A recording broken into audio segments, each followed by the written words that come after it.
Being mission driven just means having an organization that is designed to do something materially beneficial for the world. And that can fall into any subset, right? That can be to help people, that can be to help animals, help the environment.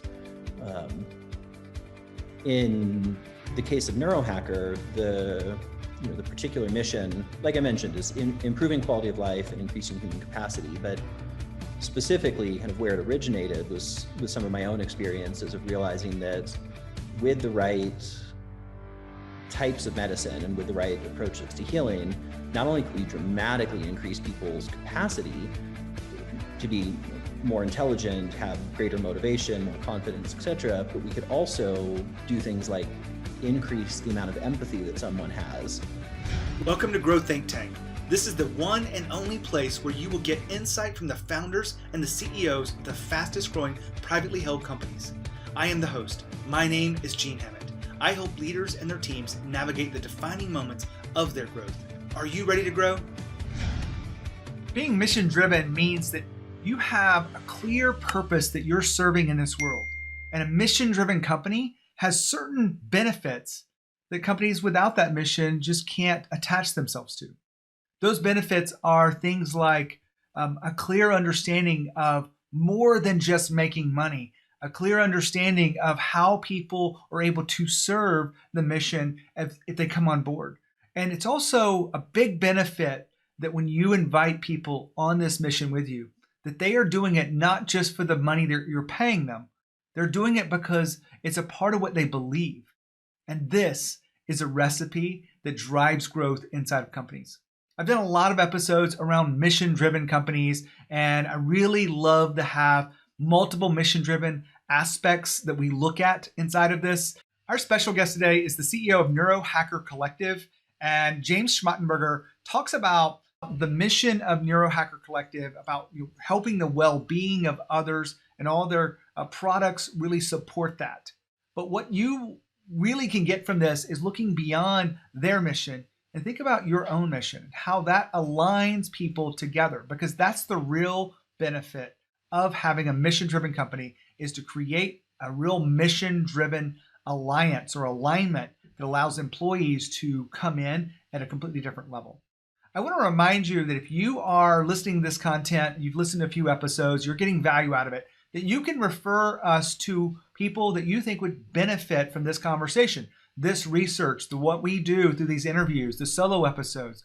Grow Think Tank is for founders and CEOs that want to be extraordinary leaders. They want their companies to grow faster than they are. And we'd love for you to think of one person right now and refer them to Grow Think Tank. Now, here's the interview with James. James, how are you? I'm good. Good. How are you doing today? I am fantastic. Excited to have you on the podcast to talk about leadership, culture, growth, all things that drive companies to fast growth.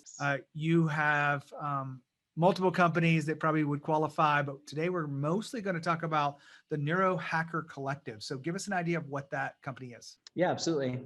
So, Neurohacker Collective is a company that myself and a couple others founded really with the intent of improving quality of life broadly and increasing human capacity. So through a lot of my own kind of self-experimentation and research in years prior, I got the opportunity to see that there are pretty extraordinary types of medicine available, but not in a way that's easily accessible. And a lot of the science behind it is just complicated to a point that most people aren't ever going to dive in and be able to make sense of it.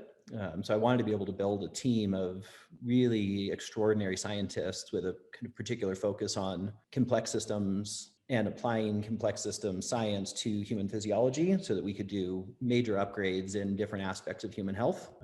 We started off focused on improving cognitive function, and then as time's gone on, we've kind of branched into other domains of health, working on increasing longevity, improving immune performance, increasing quality of sleep, any number of areas. But the real sort of mission and intent behind it was, how do we use science and chemistry to be able to, as dramatically as possible, improve quality of life and see significant upgrades in human capacity across multiple different aspects of life.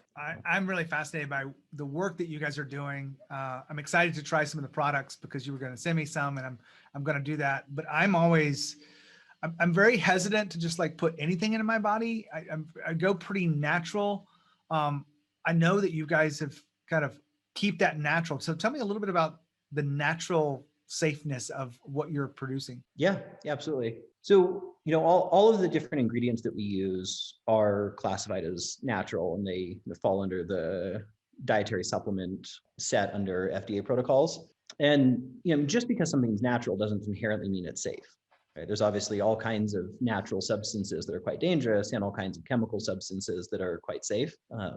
So I think oftentimes people overemphasize that particular element versus emphasizing actual safety and efficacy. So for us, we tend to only use natural ingredients, but that's not actually the emphasis. The emphasis is how do we design the right formulas using ingredients that are not only safe on their own, but also factoring the synergies behind how different ingredients work together, both in terms of maximizing absorption, but also safety, because oftentimes you can mix ingredients where each one individually is safe, but the way that they interact can create downsides. And that's an area that most companies don't seem to do as deep a research into because it's a particularly hard area to dive into and make sense of. But that's an aspect that we go quite deep down, because the aim is to be able to create products that are going to have high degrees of efficacy, where people feel a noticeable difference in their health, their vitality, their cognitive function, but to do so in ways that don't have any downsides, either short-term or long-term. And honestly, that's a pretty hard goal to achieve. Most of the products on the market, whether natural or pharmaceutical, if they have a very substantial effect to them, they usually have some degree of downside that's associated, whether that's stressing the liver or causing anxiety or any number of challenges that come with them. And so it's an area that we dive very deeply into. And then one of the things that we do somewhat uniquely within our industry is we actually create what's known as safety data sheets on all of our products, which is something that is mandated within the pharmaceutical industry, looking at the products and how they correlate to any kinds of drug interactions or any kinds of known conditions. But it's not something that's common at all in the supplement space, because generally speaking, supplements are a lot safer. But just kind of given our ethos and our approach, we wanted to take things to a whole different level and make sure that we provide not only a safe product, but all the information so that somebody can actually make an informed decision around safety for themselves. So I'm glad you made that really clear, because I think all this gives context to what we're really going to be talking about today, which is I had asked you about what really drives the growth of the company from a leadership and culture perspective. And you had talked about the power of being mission driven. So what is being mission driven mean to you? Well, I think broadly, being mission driven just means having an organization that is designed to do something materially beneficial for the world. And that can fall into any subset, right? That can be to help people, that can be to help animals, help the environment. In the case of Neurohacker, the particular mission, like I mentioned, is improving quality of life and increasing human capacity. But specifically, kind of where it originated was with some of my own experiences of realizing that with the right types of medicine and with the right approaches to healing, not only could we dramatically increase people's capacity to be more intelligent, have greater motivation, more confidence, et cetera, but we could also do things like increase the amount of empathy that someone has. And when you start to look at the capacity of having hundreds of thousands or millions of people who have dramatically enhanced capacity, more intelligence, more motivation, et cetera, and have increased empathy, well, now, because of the empathy piece, there's an intrinsic motivator for people to use those increased capacities, not only for personal gain, but to actually improve the state of their families, their communities, and ultimately the world at large. And so in the case of Neurohacker, it's a mission to directly help people, but it's actually a bigger mission to help all of the issues that face the world by increasing the capacity of many people that then each have their own intrinsic motivators for what areas they want to be able to support. Because for me, like, I'm someone who cares deeply about a lot of causes, and functionally, I don't have the ability to necessarily work on all of them all of the time. So if we can increase people's capacity so that whether they care deeply about animals or human rights or whatever it is, they've got more ability to create more benefit in that area, that gets very, very exciting. And so for us, that was what it really meant to develop a mission, was something that directly helped people and then had sort of this meta effect of being able to help even more through that increase in capacity. And that mission creates such a degree of sort of passion and excitement that not only for myself, but for the entire team, people are willing to work harder and more diligently and focus and apply themselves in ways that they might not otherwise, because it adds such a level of meaning beyond just making money. Let me stop you there for a moment, because I want to make sure that everyone listening in here can really connect to this. In just the rarest, smallest essence of it, what does being mission driven mean to you? It's a great question.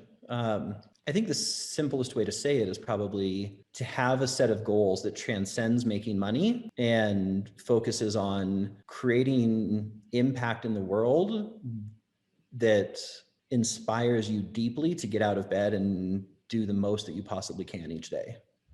Hold it for a second. James just talked about a mission-driven company, and I want to pause here for a minute because I wrote about this in my last book, The Trap of Success, and I'll probably write about this again in my future book, because I really do believe mission is being a core foundation to creating a place where people feel like owners. Now, one of the questions I always have to ask is, how do you determine the difference between mission and vision? And this is the way I describe it. Mission is the right you're trying to correct in the world. Vision is what it will look like when you get there. So vision is a very picturesque version of your mission, and it is how we'll look as a company, who we work with, what our business model will be, the impact, what media may say about us. There's a lot of different pieces to the vision of a company. But the mission is the underlying foundation of what do you stand for. And when you do the work that it takes to get there, when you have your executive team and you maybe invite this out to include others, which does create ownership, you will have a mission that everyone can stand behind. I've helped a few companies do this. If you have any questions about what this is and why it's so important, then reach out to me. I can probably help you in 5 or 10 minutes, point you in the right direction, or we can create a conversation and I can really go a little bit further with it. So just look me up. I'd love to help you with this mission or vision, whichever is your need, to help you create the kind of company that will make an impact long term. Now back to James. I remember something from the Simon Sinek talk that a lot of people kind of connect to, and you know who I'm talking about with Simon Sinek, right? I don't actually. Okay, so he's got this book called Start With Why, and it really is, you know, a lot of people know what they do. Some people know how they do it, but most companies don't really lead with their why, which is really kind of that mission and why we're here. And that's what people really connect to, not the actual widget or the service that you offer. When you think about, when did you come up with your mission? Was it after the product was out into the market and this was a way for you to kind of describe it, or was it before you actually created a product? No, it was well before creating a product. Right? The creation of the product was function of trying to deliver on a mission that had already become clear that was important. So for me, that started actually quite a lot of years ago. I had, when I was running my first company, I had burned myself out terribly. Didn't sleep more than an hour or two for about 3 years and was just in really bad shape, got diagnosed with adrenal failure, et cetera. And it was through the process of trying to heal the damage that I had done and being able to see some of the opportunities to not only get back to sort of baseline, but then with additional experimentation, be able to substantially increase capacities. And I had a particular experience in my early 20s with some experimentation where I realized that my empathy had gone up dramatically, where it became impossible for me to think about the things that I was going to do in the world without automatically being aware of what the implications of those actions were on the people and the world around me. And as I was reflecting on that experience and realizing how much greater capacity I had, and also how important it was that was tied with a sense of empathy, I was like, wow, if there was a way to make this kind of experience accessible to a broad audience, this could be something really powerful for changing the world. And then it was from that idea that I started to go down the path of finding the right types of science and the right scientists and the right opportunities to be able to develop something that could deliver on the mission. I'm glad I asked this question because it gave me kind of the genesis of being mission driven. Whatever ended up happening to that company that caused the adrenal failure and really was pushing you to the edge? So that was a vocational college that I was running, and I actually continued to run it for a number of years after that. That was like my first 3 years where I burnt out really bad because honestly, I didn't know what I was doing and I had to make up for it with working too hard. After that, I kind of got my footing under me and continued to build the company for a number of years and then sold it in like mid 2010. Okay. And I really appreciate you going back that far into why you now see mission driven as a very, powerful force inside of this. I want to break this down into a few pieces. First of all, people. My experience with mission driven companies is they're able to articulate something that connects with some people, doesn't connect with others. Those that connect to the mission are more eager to engage and try, work through the challenges of whatever role they're given. Have you seen that happen within your people? Yeah. So I guess when you ask the question, do you mean, have I seen some people within the organization that connect more and less, or have I seen the ways in which people connect that are part of the What I've seen is those that don't connect don't end up working with you because maybe you just don't see that spark. And the ones that do, it's a completely like night and day experience of them inviting them to come along on the mission with you. Is that fair to say? Absolutely. Yeah, no, I mean, I think anytime you have a powerful mission, it's going to appeal to some people and it's going to repel some people, right? Like we live in a relatively polarized world where people have very different views and they're not all going to connect around the same thing, almost no matter what it is. And so I've absolutely had people that considered working for the company, and then as they got to understand the mission, it was like, no, it's just not the right fit. Whether I recognize that or they recognize that. But then the people who do come to work for the company, I don't think we've ever had someone come work for Neurohacker simply for a paycheck. It wouldn't make sense for who we are as an organization. Obviously, people need to get paid and they care about that, but they're coming because of the passion that they have for the mission and the ways in which they feel like they're uniquely capable of contributing to and advancing that. And, ultimately what that means is that it's a mission that connects for them at an individual level. Though each, person, I think, has their own mission or oftentimes missions. If there's enough corollary between what drives them and what an organization is doing, they can often excitedly redirect a lot of their life energy into being able to advance their personal mission through the organization's mission. Now, James just talked about missions being polarizing. This is absolutely true, and it's so good and so important for your company because what you want your mission to do is to attract the right people and repel those that are not right for your company. Because when you repel the people that are wrong fit for your company, it'll save you time, it'll save you a lot of energy, it'll save you a lot of stress, and they get to go to a place that's better for them. You don't need people to just take your money and exchange that for some work. You want to invite people on the mission with you. So you want to create a mission that polarizes people so that you are attracted to the right people and to repel everyone else. That is my 2 cents, but I want you to really think about that when you create space for your company as a mission-driven company to grow and really make an impact. Back to James. So James, the reason why I kind of asked about this and started with people is because through all these conversations and all the people I've talked to, founders, CEOs of fast-growing companies, one of the core elements around fast growth is people want to be a part of something bigger than just a job. And right. The way I describe that is they want a feeling of ownership. And most founders want people to feel like owners so that they can think and act like owners. Mission is one of the pieces of that puzzle. Does that come into your mind and thinking about like everyone's united around this mission, they will feel more connected to it like an owner would? Oh, absolutely. Yeah. I mean, obviously having ownership in a company can be a way of giving ownership, but having someone just have a deep buy-in to a mission and feel a sense of ability to do something about it is inherently its own sense of ownership. And it's a profoundly motivating one. Now, like in our circumstance, we do both sides. Like we have people who have a deep sense of ownership because they are connected to the mission. And we make sure that everyone who works for the company also has a stake in the company. Yeah. And that way they get to benefit both at sort of a psycho-emotional level and the financial level.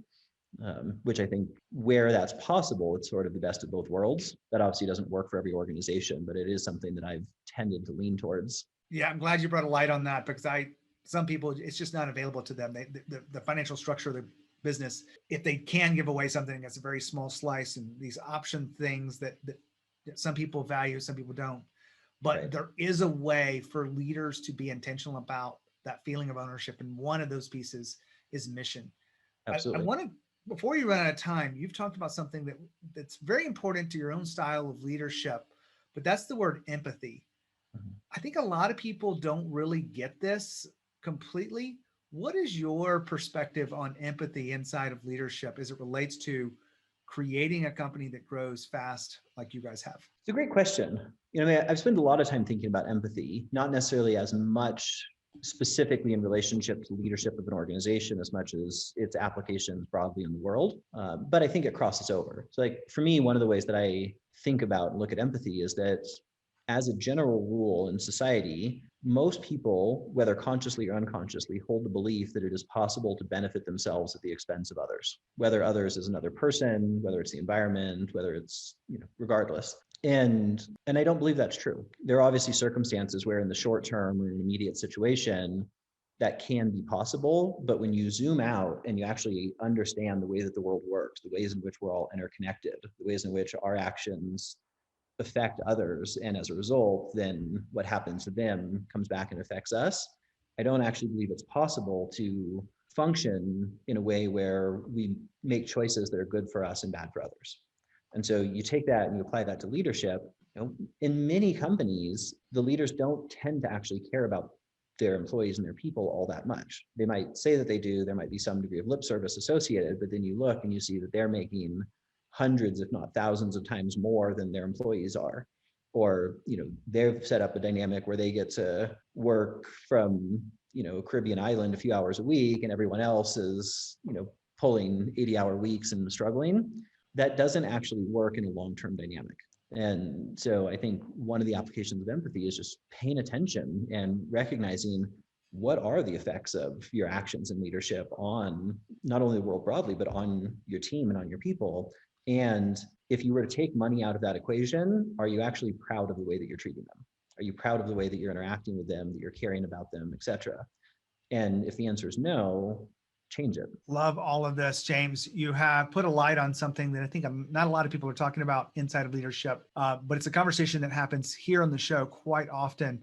And one of the things around this is what I call the impossible question, where people, founders really do value their employees more than anything else. And they value that more than money.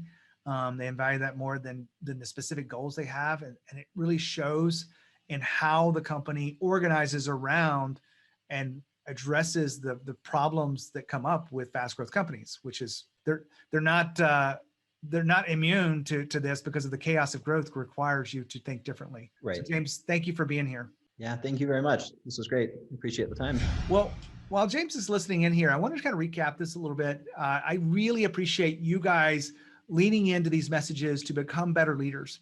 And one piece of that is understanding the power of being mission driven. And that can really unite people together.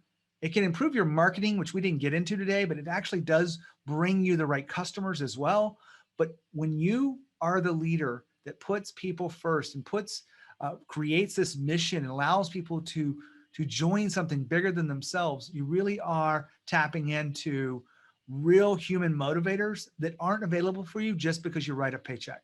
So if you want to continue your evolution as a leader, I want to invite you to check out the community we have around fast growth founders, CEOs. Go to fastgrowthboardroom.com. You can check it out. We do some fun stuff, but the core of it, our mission is to help you become an extraordinary leader, learn from other leaders that are growing fast. If you want to check that out, see if it's right for you, fastgrowthboardroom.com. When you think about growth, you think about leadership, think of Growth Think Tank. As always, lead with courage. We'll see you next time.